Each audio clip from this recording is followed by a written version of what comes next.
Hello, this is Dr. Grande. Today's question is, can I analyze the case of Dan Bilzerian? Just a reminder, I'm not diagnosing anybody in this video, only speculating about what could be happening in a situation like this. If you enjoyed this video, please like it, subscribe to my channel, and consider supporting me on Patreon. I'll put the link to Patreon in the description for this video. So I want to mention something toward the beginning of this video that I think is important in this case. Dan Bilzerian is some type of social media influencer who has been interviewed many times. He's made many posts on social media. He's really all over the place. Much of the information about Dan Bilzerian is from Dan Bilzerian, and he does not appear to be a reliable source of information. So again, that's important to keep in mind as I go through the narrative. I'll start with the background of Dan Bilzerian, then I'll move to the analysis. Dan Bilzerian was born in Tampa, Florida on December 7, 1980. He is half Armenian on his father's side. His father, Paul Bilzerian, was a corporate takeover specialist. When Dan was 10 years old, his father was sent to prison for 13 months for fraud and conspiracy. Dan's mother is named Terry Steffen. She was a social worker. Dan claims that at one point when he was in high school, he brought a machine gun and shotgun to the parking lot of the high school. It was in the trunk of his car. He was expelled and was briefly in jail. It's been reported that Dan was left a trust fund along with his brother, Adam. Later, Dan would claim that he gave all of the money from his trust fund to his brother. Dan lives in Los Angeles most of the time. It appears as though he rents a $65 million mansion for $200,000 a month. In the past, he has made it seem like he owned that property, but he does not. Dan claims to have studied business and criminology at the University of Florida for 4 years, but there was no mention of him graduating. Dan said that he went on to the Navy and was accepted in the SEAL training program, like he was going to be a Navy SEAL. He said his legs were broken, which made the training difficult, and he essentially said that he made it most of the way through, but was kicked out of the program at the last second. So we see that he went to college for 4 years, but there's, again, no indication he has a degree, and then he went through 99% or whatever of the training to be a Navy SEAL and didn't quite complete it. This is a tactic I've seen many times where people can take credit for an accomplishment without having to actually complete it or prove that they completed the amount of that accomplishment that they claim. They have the best of both worlds. It's easier to pretend to have 99% of something than do the hard work to actually have 100% of that goal. Dan gets the credit in one sense. The term Navy SEAL is now associated with his name, but he didn't have to do much, if any, work. It's not clear if he was actually ever in that training program. As far as the college, we see the same thing. He may have been there, he may not have, but either way, he can use the term college. It has been associated with his name. At some point in his life, Dan used a lot of drugs, which he claims caused 2 heart attacks at the age of 25. It appears as though Dan's career started as a poker player. He said he became hooked after turning $750 into more than $180,000. Dan finished in 180th place in the 2008 World Series of Poker main event. We see some fairly extraordinary claims that Dan has made about how much money he has won in games. For example, he said he won almost $11 million in one game in November of 2013. He said that in 2014, he won $50 million. I guess that's good news for Dan, considering that the company he owns, Ignite International Limited, that sells alcohol, tobacco, and other products related to cannabis, lost over $69 million in 2019, the same year it went public. It appears as though the company may have been funding Dan's lifestyle. This could explain the company losses. So we see that Dan is a poker player and owns a business, but his real passion appears to be getting involved in controversy. He has done quite a bit of that. Let's review some of his attempts to gain notoriety. In 2014, we see several events. He filed a lawsuit against the producers of the movie Lone Survivor. He claimed that he invested money in the movie but didn't get the screen time that was agreed upon. The lawsuit didn't go anywhere. Apparently, it was dropped. Also in 2014, he allegedly kicked a model in the face during a fight at a Miami nightclub. And yet, still another incident in 2014, we see that Dan was involved in a lawsuit after, as part of a photo shoot for Hustler magazine, he was supposed to throw an actress off of a roof and into a pool. He didn't quite throw her hard enough because her foot slammed into the edge of the pool, breaking it. As far as the last incident in 2014, Dan was arrested at Los Angeles International Airport on December 9 on bomb-making charges for something that he allegedly did in Nevada. He would eventually plead no contest to a misdemeanor charge, negligently failing to extinguish a fire in the open. In 2015, he said that he would run for president of the United States. Eventually, he endorsed Donald Trump instead. Now we move to October 1, 2017. This was the day that Stephen Paddock opened fire on a crowd gathered at the Harvest Music Festival in Las Vegas, Nevada. Dan was there during this attack. Dan recorded himself during the shooting and posted videos to Instagram. In one video, he can be seen searching a police car and distracting a police officer carrying a rifle by asking that officer for a gun. The officer responded to his request by saying, "Get the blank away from me right now. I don't know who you are." So I guess that was a no. Now moving to August 28, 2018, Dan flies to Armenia so he can gain citizenship to join the armed forces there. During the trip, he visited a shooting range in a disputed region, which upset the government of Azerbaijan. They issued a warrant for his arrest. As Dan was engaging in all these activities, like the controversy, playing poker, getting arrested, he also built up a presence on Instagram. At the time making this video, he has over 32 million followers. He told a reporter that he started on Instagram so he could find sexual partners with less effort. Most of his posts are simply images, as would be expected on Instagram. There is a bit of a trend that emerges when looking at those pictures. Many of them feature Dan standing shirtless, surrounded by women in bikinis.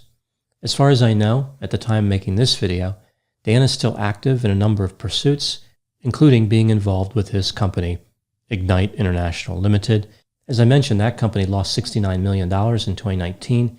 It will go on to lose $19.7 million in 2020, although in the fourth quarter, it registered a net income of $3.1 million.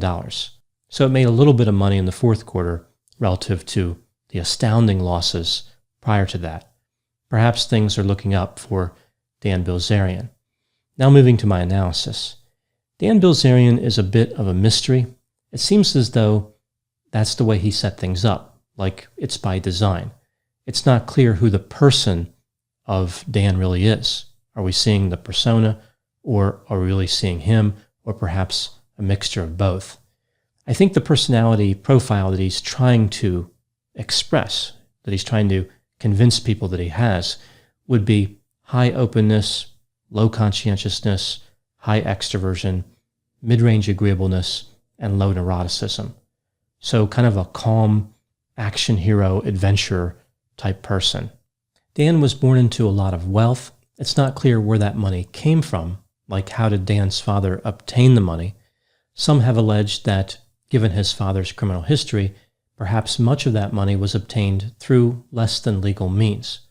Regardless of where the money came from, Dan was given the money and appears to have used it to maintain this alpha male, flashy, sensation-seeking party lifestyle.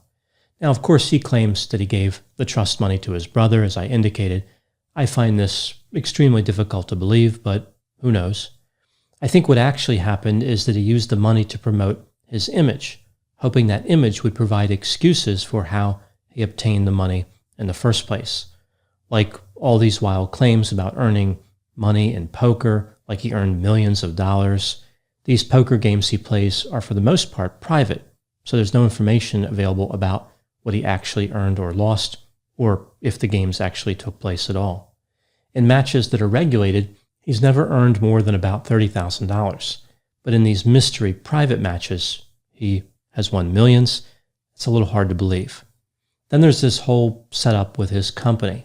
It appears to be funding his lifestyle. It's not actually completely clear what the company does.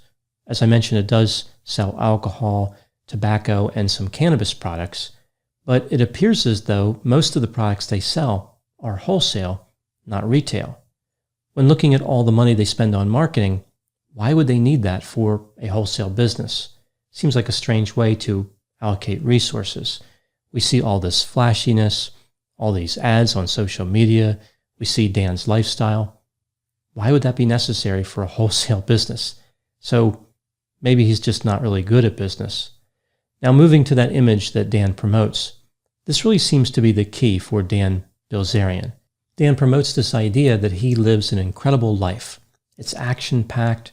There are celebrities, wild parties, out-of-control spending, fast cars, young, attractive women, firearms.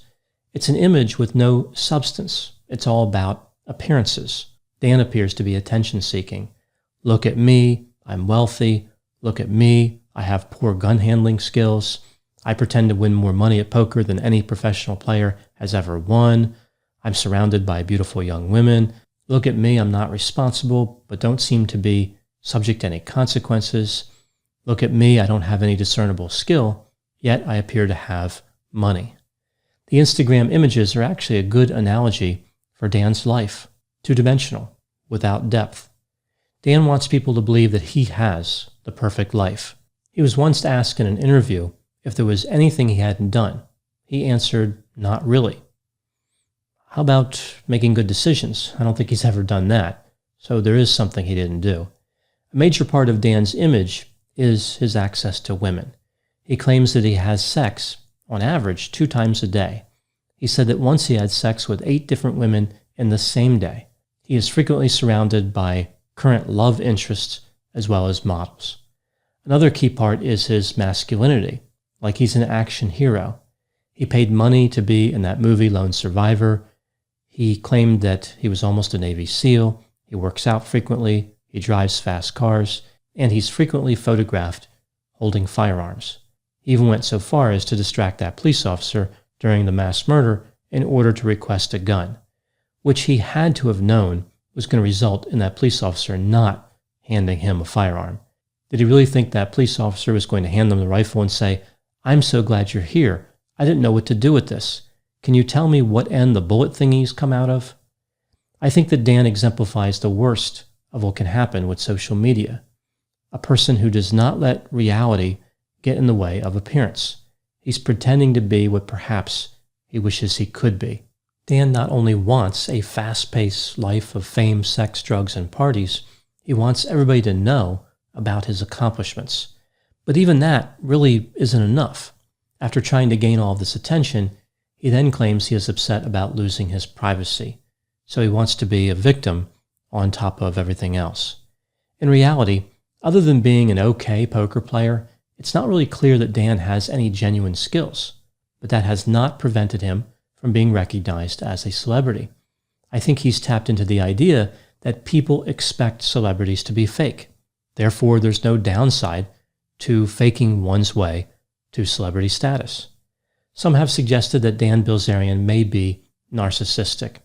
I don't know if he is or he isn't, because all this could be, again, a persona. It could be a marketing stunt. But if he is, maybe the narcissism came from being handed everything. There's a theory about narcissism that it tends to be more pronounced in instances where somebody is given too little attention, like they have to fight to be recognized, or if they've grown up getting too much attention. So now they expect to be recognized even when they lack the skills or accomplishments to legitimately gain that recognition. They have become accustomed to gain the attention. They can't deal without it.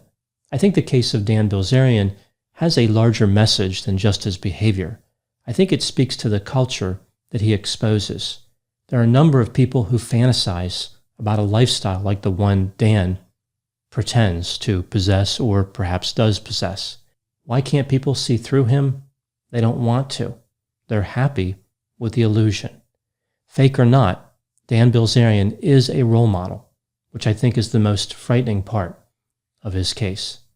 Those are my thoughts on the case of Dan Bilzerian. Please put any opinions and thoughts in the comments section. They always generate an interesting dialogue. As always, I hope you found my analysis of this topic to be interesting. Thanks for watching.